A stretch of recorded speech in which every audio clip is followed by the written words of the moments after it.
गुजरात के वडोदरा एयरपोर्ट पर रिक्शा प्रतिबंध से रिक्शा चालकों में रोष देखा जा रहा है। वडोदरा एयरपोर्ट पर आने वाले वाहनों के लिए एयरपोर्ट अथॉरिटी ऑफ इंडिया द्वारा नई व्हीकल पार्किंग मैनेजमेंट सिस्टम लागू किए जाने के बाद ऑटो रिक्शा चालकों में नाराजगी देखी जा रही है। एयरपोर्ट अथॉरिटी ऑफ इंडिया की नई वाहन पार्किंग मैनेजमेंट सिस्टम के तहत बसों के लिए 170 रुपये, टेम्पो और एसयूवी के लिए 60 रुपये तथा दो पहिया वाहनों के लिए 10 रुपये का शुल्क तय किया गया है। ये दरें 30 मिनट की पार्किंग के लिए लागू होगी। वहीं पिकअप या ड्रॉप के लिए आने वाले निजी वाहनों को 8 मिनट के अंदर बाहर निकलने पर कोई शुल्क नहीं देना होगा। लेकिन इस नई व्यवस्था में 3 पहिया वाहनों यानी ऑटो रिक्शा की एंट्री पर पूर्ण प्रतिबंध लगाया गया है। इसी निर्णय का विरोध करते हुए एयरपोर्ट पर वर्षों से काम कर रहे ऑटो रिक्शा चालकों ने आज प्रदर्शन किया। आज रोज અમે એરપોર્ટ ઓથોરિટીને મળવા માટે આવ્યા હતા, પણ કોન્ટ્રાક્ટર જે છે એની મનમાની ચલાવી રહ્યો છે અને એની મનમાની ચલાવીને આ જે રિક્ષા ચાલકોને પિકઅપ અને ડ્રોપિંગ માટે બી પૈસા ઉઘરાણી કરી રહ્યો છે। જેમ કે સરકારી ધારા મુજબ 7 થી 8 મિનિટ ફ્રી આપવામાં આવે છે કોઈ બી સાધનને, તો આ વ્યક્તિ એની રીતે એના પૈસા વસૂલ કરી રહ્યો છે। આજે 80 રૂપિયાના ભાડામાં 55 રૂપિયા રિક્ષા ચાલકે ચૂકવ્યા છે।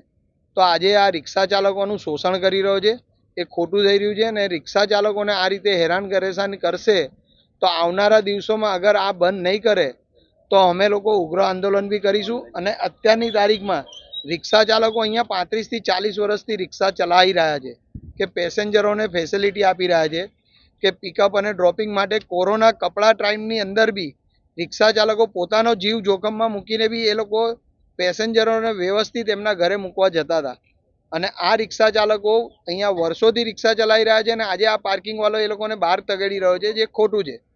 જે એનું અમારી પાસે પાવતીઓ બી છે કે વર્ષો જૂની અમે લોકોએ 2005-2010ની બી પાવતીઓ છે કે અમે લોકો અહીં એરપોર્ટ ઓથોરિટીને પૈસા ભરી અને અહીં રિક્ષા ચાલકો ધંધો કરતા હતા અને આ પાર્કિંગ વાળો જબરજસ્તી એની મનમાની ચલાવી રહ્યો છે।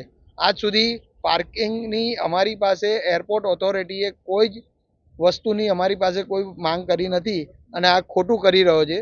અગર અમારા રિક્ષા ચાલકોને વ્યવસ્થિત નહીં ઊભા રહેવા દે તો અમે એરપોર્ટ ઓથોરિટી વાત કરીને અને નહીં એરપોર્ટ ઓથોરિટી બી માને તો આગળ ગાંધીનગર સુધી બી અમે જઈશું। અમે રજૂઆત એવી લઈને ઊભા છે કે આજે 30-35 વર્ષથી અહીંયા આગળ રિક્ષા ચલાવીએ છીએ, ધંધો કરીએ છીએ અને આજે સવારે અચાનક એકદમ અમને કહેવામાં આવ્યું કે ભાઈ તમારી રિક્ષા આજથી એરપોર્ટમાં નહીં લાગે। તો અમે એ જાણવા માંગે છે કે એનું કારણ શું છે, કારણ કે અમે ના કોઈ જાતનું મગજમારી કરીએ છીએ, ના કોઈ પેસેન્જરને અમારાથી કોઈ તકલીફ છે, ના ઓથોરિટીને તકલીફ છે। આજે વર્ષોથી એ ધંધો કરીએ છીએ અને કરતા આવ્યા છે અને આનાથી અમારું ગુજરાન ચાલે છે। હવે અમને એકદમ રોકી દીધા, એનું કારણ અમે જાણવા માંગીએ છીએ, બીજું કશું છે નહીં। અને અમને કાઢ્યા છે તો એનું શું રીઝન છે એ અમને જણાવે, બીજું અમારે કંઈક લેવા દેવા છે નહીં એનાથી।